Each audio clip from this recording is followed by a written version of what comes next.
ചോദിച്ചേട്ടാ നമസ്കാരം. നമസ്കാരം. ചോദിച്ചേട്ടാ, ഗൾഫ് രാജ്യങ്ങൾ കത്തിക്കൊണ്ടിരിക്കുകയാണ്. അപ്പൊ നമ്മൾ വിചാരിക്കും ഇറാൻ മിസൈൽ വാരിയിടുന്നതാണോ? യഥാർത്ഥത്തിൽ അങ്ങനെ ഒരു സംഭവമുണ്ട്. ഇറാനിലെ സാഹചര്യം നമ്മൾ അനലൈസ് ചെയ്ത് കഴിഞ്ഞാൽ കരയുദ്ധം തുടങ്ങാൻ പോവുകയാണ്. കരയുദ്ധം എന്ന് പറഞ്ഞാൽ ഈ ഖാർഗെ ദ്വീപിലാണ് അമേരിക്ക സൈനികരെ കൊണ്ട് ഇറക്കാൻ പോകുന്നതെന്ന് പറയുന്നത്. അപ്പൊ നമ്മൾ ഇന്ന് ന്യൂസ് ഇന്ത്യ മലയാളത്തിൽ കൊടുത്തൊരു വാർത്ത, ഇറാനിയൻ പത്രങ്ങൾ അവരെ സ്വാഗതം ചെയ്യുകയാണ്. നരകത്തിലേക്ക് സ്വാഗതം. അതായത് നിങ്ങളുടെ നരകമായി മാറും ഇറാൻ എന്നാണ് പറയുന്നത്. നമ്മുടെ മാധ്യമങ്ങൾ അത് കൊടുക്കുന്നത് എങ്ങനെയാണെന്ന് അറിയുമോ? കുരുക്ഷേത്ര ഭൂമി എന്നാണ്. കാരണം 50,000 അമേരിക്കൻ പട്ടാളക്കാർ ഒരു സ്ഥലത്ത് അണിനിരക്കുന്നു, ഇപ്പുറത്തെ ഒരു സ്ഥലത്ത് ഇറാനിയൻ പട്ടാളക്കാർ അണിനിരക്കുന്നു. അങ്ങനെ ഒരു വലിയ ഫൈറ്റ് വരാൻ പോവുകയാണ് അവിടെയുള്ള എന്നാണ് അറിയാൻ സാധിക്കുന്നത്. ഇറാൻ ആണെങ്കിൽ കരയുദ്ധത്തിൽ അഗ്രഗണ്യരാണ്. America doesn't stand a chance എന്നാണ് പാശ്ചാത്യ മാധ്യമങ്ങൾ പറയുന്നത്. ഇതൊന്ന്. രണ്ടാമത്തെ കാര്യം, ഈ ബഹ്റിൻ എന്ന് പറയുന്ന രാജ്യം വളരെ തന്ത്രപ്രധാനമായിട്ടുള്ള പ്രദേശമാണ് അമേരിക്കയ്ക്കടക്കം. അവിടെ 60% ഷിയ മുസ്ലിങ്ങളാണ്, 40% മാത്രമേ സുന്നി മുസ്ലിങ്ങളുള്ളൂ. ഈ 40% വരുന്ന ന്യൂനപക്ഷമായിട്ടുള്ള സുന്നി മുസ്ലിങ്ങളാണ് അവിടെ അധികാരം കൈയാളുന്നത്. അവിടെ വലിയ പ്രക്ഷോഭം നടക്കുകയാണ്. നമ്മൾ കേട്ടിട്ടുണ്ടോ ഈ ഗൾഫ് രാജ്യങ്ങളിൽ ആരെങ്കിലും തെരുവിലിറങ്ങുന്നത്? ഷിയ മുസ്ലിങ്ങൾ അവിടെ തെരുവിലിറങ്ങിയിരിക്കുകയാണ്. 200-250 അറസ്റ്റ് അവിടെ നടന്നിരിക്കുകയാണ്. പോരാത്തതിന് അവിടെ നിന്ന് വരുന്ന റിപ്പോർട്ട്, എനിക്ക് തോന്നുന്നു ബഹ്റിനിലെ രാജഭരണകൂടമാണെന്ന് തോന്നുന്നു, ആ രാജഭരണകൂടത്തിന് നിയന്ത്രിക്കാൻ കഴിയാത്ത ഒരു സാഹചര്യം ഉണ്ടായിരിക്കുന്നു. റെജീം ചേഞ്ച് അമേരിക്ക ആഗ്രഹിച്ചത് ഇറാനിലാണെങ്കിലും ബഹ്റിനിൽ ഓറഞ്ച് ഈ രാജാക്കന്മാരെയൊക്കെ എടുത്ത് തോട്ടിലിടും എന്നാണ് നമുക്ക് അറിയാനായിട്ട് സാധിക്കുന്നത്. എന്ത് തോന്നുന്നു? ഇത് വേറൊരു വലിയ ആംഗിളിലേക്കൊക്കെയാണ് ഈ യുദ്ധം പോയിക്കൊണ്ടിരിക്കുന്നത്. ഒരു ഭാഗത്ത് യുദ്ധം എന്ന നിലയിൽ ഇത് തുടങ്ങുമ്പം നമ്മുടെ ആളുകളെല്ലാം വളരെ ഈസി ആയിട്ടാണ് കണ്ടത്. നമ്മുടെ മൊബൈൽ എടുത്ത് വെച്ചിട്ട് മുകളോട്ട് പോകുന്ന ഒരു മിസൈൽ, താഴോട്ട് വരുന്ന ഒരു മിസൈൽ, ജയിച്ചു പിടിച്ചു എന്നൊക്കെയുള്ള. പക്ഷെ അവിടുന്ന് ഒക്കെ ഇത് മാറി ഇതിങ്ങനെ സ്പ്രെഡായി കൊണ്ടേയിരിക്കുന്നു. ഒരുപാട് ഇടങ്ങളിലേക്ക് അത് സ്പ്രെഡ് ചെയ്യുന്നു. ഈ ഒരു സാഹചര്യത്തിലാണ് അമേരിക്ക ഒരു കരയുദ്ധത്തിനും, കാരണം അമേരിക്കയെ സംബന്ധിച്ച് ഇത് എങ്ങനെയെങ്കിലും തീർത്തേ പറ്റൂ. ഇപ്പൊ അവരെ സംബന്ധിച്ച് ഈ ഖാർഗെ ദ്വീപ് പിടിച്ചെടുക്കുക, അത് പിടിച്ചെടുത്തു കഴിഞ്ഞാൽ അദ്ദേഹത്തിന് ഭയങ്കരമായി തന്നെ ഒരു ഇമേജ് സൃഷ്ടിച്ചെടുക്കാൻ കഴിയും. ഞാൻ ഇറാന്റെ മർമ്മപ്രധാന ഭാഗം പിടിച്ചെടുത്തു എന്ന് പറഞ്ഞു. പക്ഷെ അതത്ര എളുപ്പമുള്ള കാര്യമല്ല. ആളുകൾ പറയുന്നത് ഗല്ലിപ്പോളി ആകരുതെന്നാണ് പറയുന്നത്. ഗല്ലിപ്പോളി എന്ന് പറഞ്ഞൊരു ദ്വീപ് പിടിച്ചെടുക്കാൻ 100 വർഷങ്ങൾക്ക് മുമ്പ് ബ്രിട്ടനും ഓസ്ട്രേലിയയും ഒക്കെ ചേർന്ന് ഒരു നീക്കം നടത്തിയിരുന്നു. ആ നീക്കം തകർന്ന് തരിപ്പണമായി പോകുന്ന ഒരു കാഴ്ച നമ്മൾ പിന്നീട് കണ്ടതാണ്. ഒരുപാട് നാശനഷ്ടങ്ങളും വന്നിരുന്നു. അപ്പോൾ ഇത് ഒന്നാം ലോക മഹായുദ്ധത്തിന്റെ കഥയായി പറഞ്ഞു വരുന്നത്. അതിന് സമാനമാണ് ഈ നീക്കം. നിങ്ങൾ നോക്കുമ്പോൾ ചെറിയ ദ്വീപായിരിക്കും, പിടിക്കാൻ എളുപ്പവുമായിരിക്കും. അതും ഒരു കടലിടുക്കിന്റെ അടുത്തുള്ള ദ്വീപായിരുന്നു. ഇതും പിടിക്കാൻ എളുപ്പം നിങ്ങൾക്ക് തോന്നും. പക്ഷെ നിങ്ങൾ ഓർക്കേണ്ടതായിട്ടൊരു കാര്യമുണ്ട്.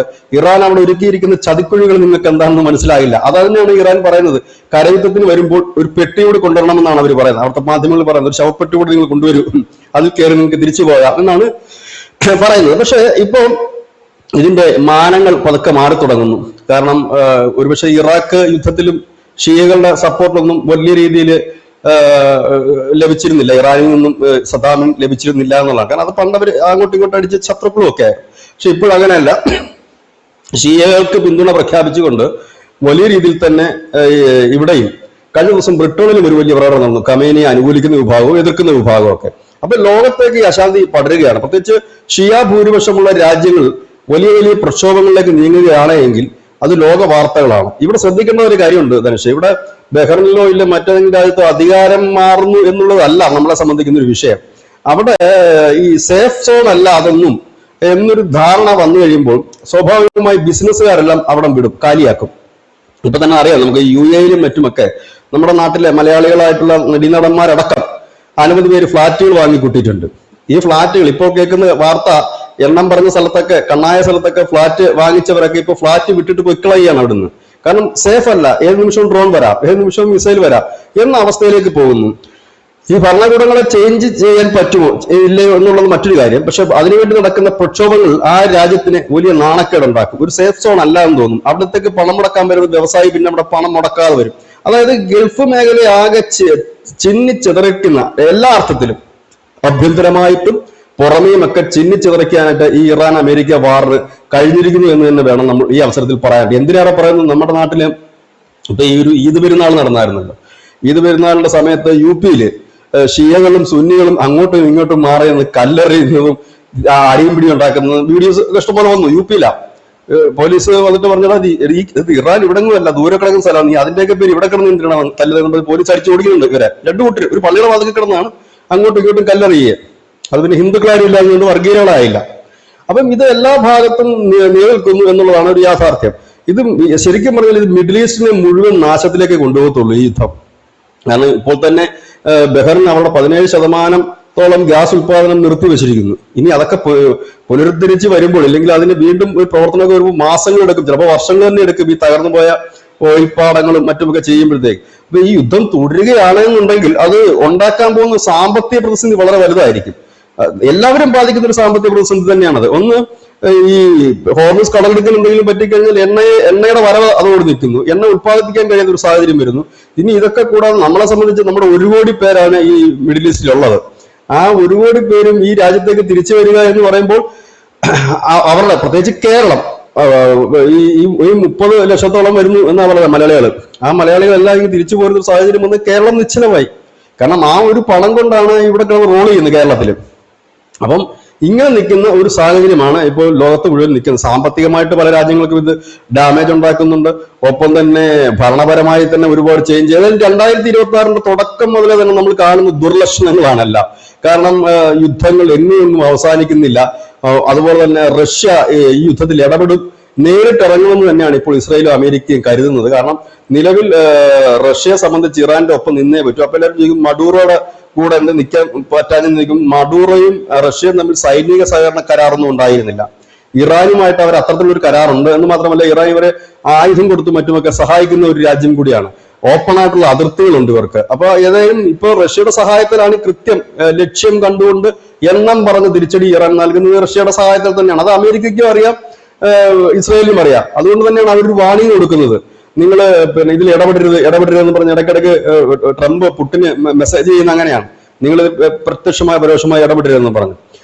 ഇങ്ങനെ നിൽക്കുന്ന അവസ്ഥ. ഈ ഒരു സാഹചര്യത്തിൽ നാറ്റോ സഖ്യത്തിൻ്റെതായ ഒന്നൊരു പ്രസ്താവനയുണ്ട്. അവർ പറഞ്ഞു ഞങ്ങളും യുദ്ധത്തിൽ അണിചേരും എന്നുള്ളതാണ്. അങ്ങനെ ഇവിടെ വന്നു കഴിഞ്ഞാൽ സ്വാഭാവികമായി തന്നെ അവർക്ക് ഇറാൻ അത്തരം രാജ്യങ്ങൾക്ക് നേരെയും ഒരുപക്ഷെ ഇങ്ങനെ മിസൈലുകൾ പായിക്കാനുള്ള സാധ്യത കൂടുതലാണ്.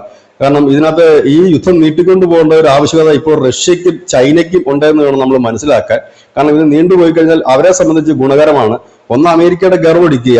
2, പുടിനെ സംബന്ധിച്ച് അവിടുത്തെ എണ്ണ വിറ്റഴിച്ച് പൈസ ഉണ്ടാക്കുക തുടങ്ങിയ കാര്യങ്ങളാണ്. അതിൽ ഏപ്രിൽ 15 മുതൽ പുടിൻ ആർക്കും എണ്ണ കൊടുക്കുന്നില്ല എന്നൊരു വാർത്ത കൂടെ വരുന്നുണ്ട്.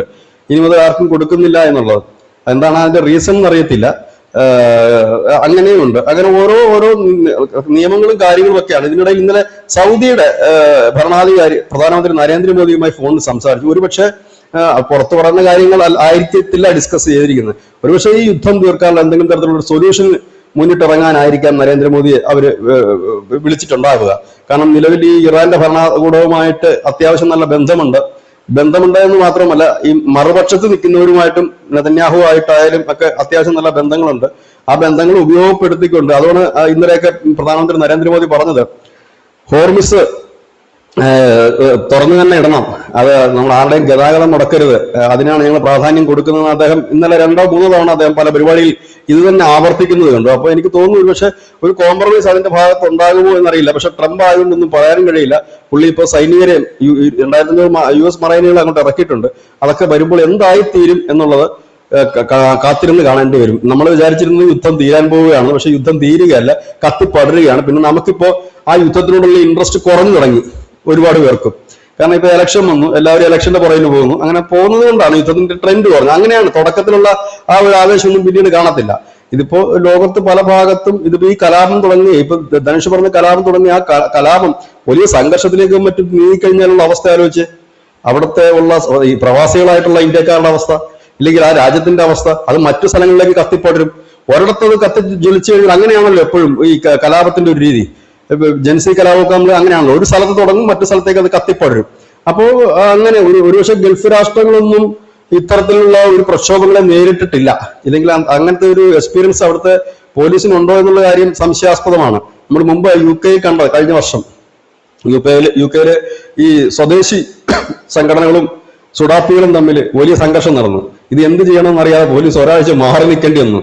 കാരണം ഇവർക്ക് ഹാൻഡിൽ ചെയ്ത് ശീലമില്ല. ഒരാഴ്ച കഴിഞ്ഞവർ അടിച്ചു ഒതുക്കി. 100 കണക്കിന് ഇടങ്ങളിലായിരുന്നു സംഘർഷം. അത് ഈ വർഗീയ സംഘർഷം ഹാൻഡിൽ ചെയ്യാനായിട്ട് UK പോലീസിന് വലിയ അറിവ് കുറവുണ്ടായിരുന്നു. പക്ഷെ അതവർ പിന്നീട് ഹാൻഡിൽ ചെയ്തു. അപ്പൊ അന്ന് പത്രങ്ങളിൽ പറഞ്ഞിരുന്ന കാര്യം, ഇവർക്ക് ഇത്തരം കലാപങ്ങൾ അടിച്ചൊതുക്കി അതിൽ എക്സ്പീരിയൻസ് ഇല്ല എന്നാണ്. ഈ ഗൾഫ് രാഷ്ട്രങ്ങളൊക്കെ എങ്ങനെയാണെന്നുള്ളത് അറിയില്ല. ഏതായാലും നമുക്ക് കാത്തിരിക്കാം എന്താണ് ഇനി അടുത്ത വാർത്ത എന്നറിയാം.